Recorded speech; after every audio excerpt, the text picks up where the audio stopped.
But Man, very proud of my boys, staff, everybody. Man, we hung in there. We knew this was a tough place to play. Their record doesn't indicate how well they play at home, how well they play together.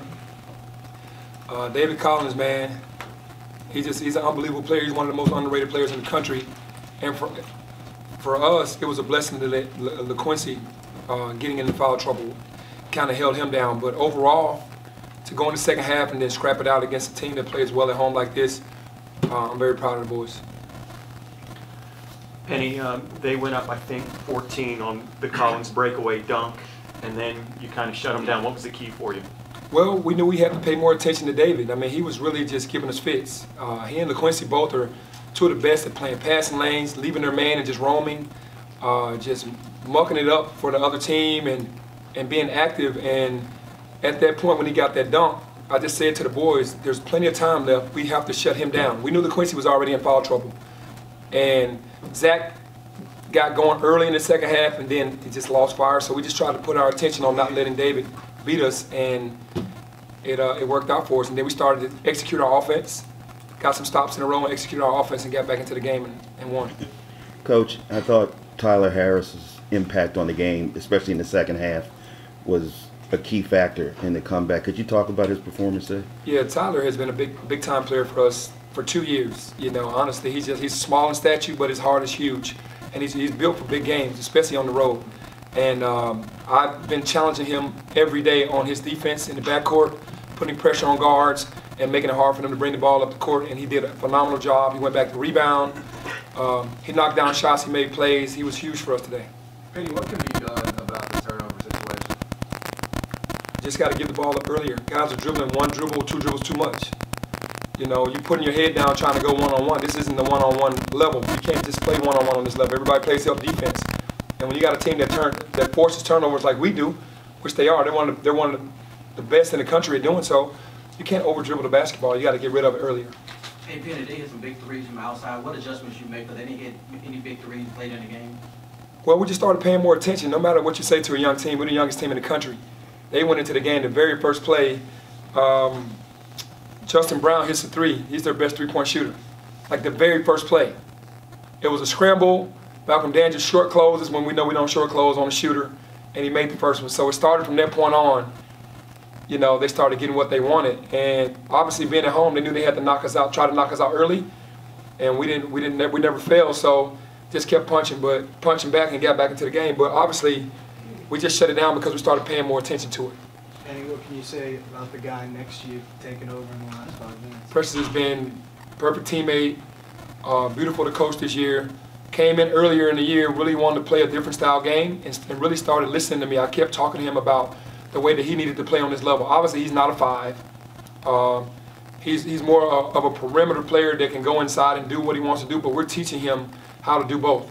And he bought into us putting him at the 5, because at first he hated it, but he's bought into it, and he's been playing as good a basketball as anybody in the country. What do you think about the new lineup, or the changes you made to the lineup? I love the lineup. We need DJ Jeffers to shoot the ball more, though. We do. We really need DJ to come out gunning. I don't care if he goes 0 for 12, 0 for 13, whatever. We need him to shoot the ball more. We need him to be more aggressive. Oh, my God. Hey, Precious, I know you're not a I guy, but you know you got to listen to the Wooden finalists. You had 9 double-doubles this year. Coming to the season, what personal goals did you set as a player? I know you're all about team, but as a person, what do you set personally for you this season? I mean, coming into the city, it was just, you know, we all, well, guys that were recruited really highly in high school and all that stuff. But when we all committed to Memphis, the goal was just coming in and, you know, buying into the goal that Coach Penny Hardaway had, and that was winning the championship. And we all agreed to that before we came here. We could have went to, you know, different schools in the country, you know, wherever it was, and we would have just been one guy on the team. But we understood what we had to sacrifice when we came here, and, you know, the goal was to win the championship, and that still stands. Precious, I'd imagine you guys are relieved to kind of get back on the winning side. Yes. Is that accurate to say? Yeah, that's very accurate to say. You know, the past couple of days after 2 losses back to back, it's just been, I don't really know how to explain it, but it's just guys haven't really been themselves, you know, in practice and just generally, and it wasn't a good feeling. You know, we really needed a win today, and just for us to be able to go back to our groove and just be who we all, just a team that's really lively, everybody happy in practice and just getting the job done. So I think we needed that win today. Coach, I think you guys are quickly finding out that there's not going to be an easy night in this conference, around the conference, with a lot of upsets. And you and Coach Gregory are both in the process of building programs back up. What can you say about how quickly this conference is rising as a whole? Well, I noticed that last year, that there was no easy games. I mean, you had a couple teams that were down last year, Tulane, maybe ECU, but you look at the rosters this year, everybody has filled their rosters with players in this league. They can talk about our league all they want, but I know, and I'm trying to tell them, after today, they have more belief. After Wichita State and Tulane was a tough game at home. Went to Wichita State and obviously lost that, and then coming here, every game, we told them this even back in October, every game in this league is going to be a tough game at home and on the road. Penny, what does it say about your team that you can win in this fashion today? You can win in Knoxville, you can win on a neutral floor against NC State. What does it say about your team that you can win games like this away from home? Well, it shows us that we can pull together for a large majority of the game, maybe not for 40 minutes, but a large part of the game, to put some stops together and put some execution together offensively and beat anybody in the country. It shows our young kids that, because we want to be great by March. We're building. We did go on a 10-game streak, and I was very proud of that, and then we lost 2 back-to-back, obviously with illnesses and things of that nature, but no excuses. But we want to be great by the time March comes, get into the tournament, and then make some noise. Penny, how about Lester's play like when you guys were behind? Oh, Lester's energy, he turned it up another level, and he brought a lot of people with him, meaning like his energy, everybody saw that, and then they ramped up another level. So defensively, he took the challenge. Offensively, he was getting to the basket, knocking down threes, and just tons of energy, and just happy to see him back out there. And Precious already answered this, but what do you think that you really needed this one for your team's confidence going forward? Yeah, obviously losing is not good. A lot of these players haven't lost in their careers, and then we win a couple and then go to Oregon and lose and then go on a 10-game win streak. Losing 2 games is like losing 10 in a row, because the atmosphere was so good for 10 games in a row, and then you lose 2 in back-to-back, and they're not used to that, so their confidence was shaken.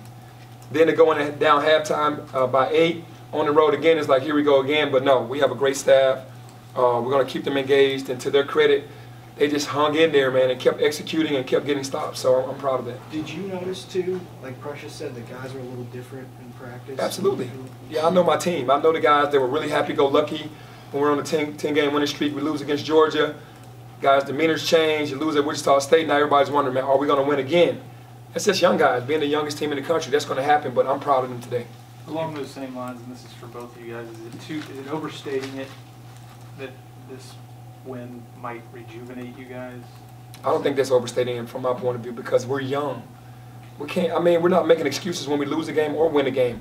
But being young, man, these guys we need to win to get that confidence up. Losing is going to tear them down a little bit. You got time for 2 more? When you got down about 14 points, what do you say to your team to get them back in control, under control? When I looked at the clock, it was like at least 11 minutes. That's a lifetime. That's a lifetime. We were down 18 at Wichita State and brought it back to 6 with the ball with 3 minutes to go in the game. So we knew that we had an opportunity if we got stops. It all depends on our defensive end, because we feel like we can score the basketball. We got enough offense to get us good looks at the basket, and we just had to get the stops. Coach, a lot of times coaches are kind of afraid to foul up 3 late in the game. You decide to do that, it pays off. Is it just being aware of who you're playing more than anything? Well, I think that the ball bounced off perfectly for what we wanted to do. It bounced off to the big boy, Durr. And as soon as he caught it, we were like, if he catches it, we foul right on the spot. If they got the half court, we were going to foul anyway, no matter who it was. And, that was just the plan. It fell right into where we wanted it. It went right into his hands, and we felt like he would miss the free throws. All right, thank you.